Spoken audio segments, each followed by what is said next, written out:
അങ്ങനെ കൊച്ചിയിലത്തെ ലാസ്റ്റ് പാർട്ടാണ് കേട്ടോ ഇത്. അതായത് നമ്മൾ എത്തിയിരിക്കുന്നത് നമ്മുടെ ജൂ ടൗണിലോട്ടാണ്. ഭയങ്കര ഒരു ബ്യൂട്ടിഫുൾ ആയിട്ടുള്ള നാരോ സ്ട്രീറ്റ്സിലൂടെ നമ്മൾ പോകുമ്പോൾ നമ്മൾ കാണുന്നത് ഒരുപാട് ഷോപ്സിൽ ഇതുപോലെ ആൻറ്റീക്സ് ആയിട്ടുള്ള കാര്യങ്ങളും വുഡൻ കാർവിങ്സും വിൻറ്റേജ് കളക്ഷൻസും അതുപോലെ തന്നെ ലൈവായിട്ട് ഇതുപോലെ ഒരു ആർട്ടിസ്റ്റ് ഇരുന്ന് വരയ്ക്കുന്നതൊക്കെ നമുക്ക് കാണാൻ വേണ്ടി സാധിച്ചിട്ടുണ്ടായിരുന്നു. പിന്നെ നമ്മൾ അവിടെ നിന്ന് അത്യാവശ്യം ഫോട്ടോസും കാര്യങ്ങളൊക്കെ എടുത്തതിന് ശേഷം നമ്മൾ അവിടെ നിന്ന് വിടുകയാണ്. നിങ്ങൾ ഫോർട്ട് കൊച്ചിയിൽ വരികയാണെങ്കിൽ മസ്റ്റായിട്ട് നിങ്ങൾ പരദീസി സിനഗോഗ് നിങ്ങൾ വിസിറ്റ് ചെയ്യേണ്ടതാണ്. നമ്മളിതിന് മുമ്പൊക്കെ വന്നപ്പോൾ പോയിട്ടുള്ളത് കൊണ്ട് ഈ തവണ നമ്മൾ പോയില്ല. നമ്മൾ നേരെ ചെല്ലുന്നത് ഒരു ബൊഹീമിയൻ തീംഡ് ആയിട്ടുള്ളൊരു കെഫേയിലോട്ടാണ്. ഗയ എന്നാണ് പേര്. ഈ ഒരു കെഫേയുടെ ആംബിയൻസ് എന്ന് പറയുന്നത് കംപ്ലീറ്റ് ആയിട്ട് നമുക്ക് പറയാൻ പറ്റും ഒരു ബോഹോ തീമിലാണ് അവരെല്ലാം ചെയ്തിട്ടുള്ളത്.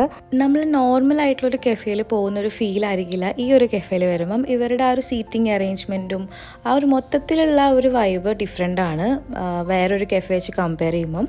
എന്തായാലും നമ്മൾ അവിടെ നിന്ന് ഓർഡർ ചെയ്തത് ഇവർ സിഗ്നേച്ചർ ആയിട്ടുള്ള സ്റ്റാർട്ടറിൽ ഏറ്റവും ബെസ്റ്റ് സെല്ലിംഗ് ആയിട്ടുള്ള ഈ പ്രോൺസിൻ്റെ ഒരു ഐറ്റമാണ് ഞങ്ങൾ ഫസ്റ്റ് ഓർഡർ ചെയ്തത്. അതുപോലെ തന്നെ ഞങ്ങളൊരു മോക്ടെയിലും കൂടി ചൂസ് ചെയ്തിട്ടുണ്ടായിരുന്നു. രണ്ടും നല്ല അടിപൊളി ടേസ്റ്റ് ആയിരുന്നു. ഇവിടെ നമ്മൾ നേരെ പോയത് പനമ്പള്ളി നഗറിലുള്ള 2 ഷോപ്പിലോട്ടാണ്. അവിടെ നമുക്ക് കുറച്ച് ഷോപ്പിങ്ങും പരിപാടിയൊക്കെ ഉണ്ടായിരുന്നു. അതൊക്കെ കഴിഞ്ഞതിന് ശേഷം അത്യാവശ്യം ലേറ്റ് ആയിട്ടുണ്ടായിരുന്നു. അപ്പം നമ്മൾ നേരെ തൃശ്ശൂരിലോട്ട് വിട്ടു.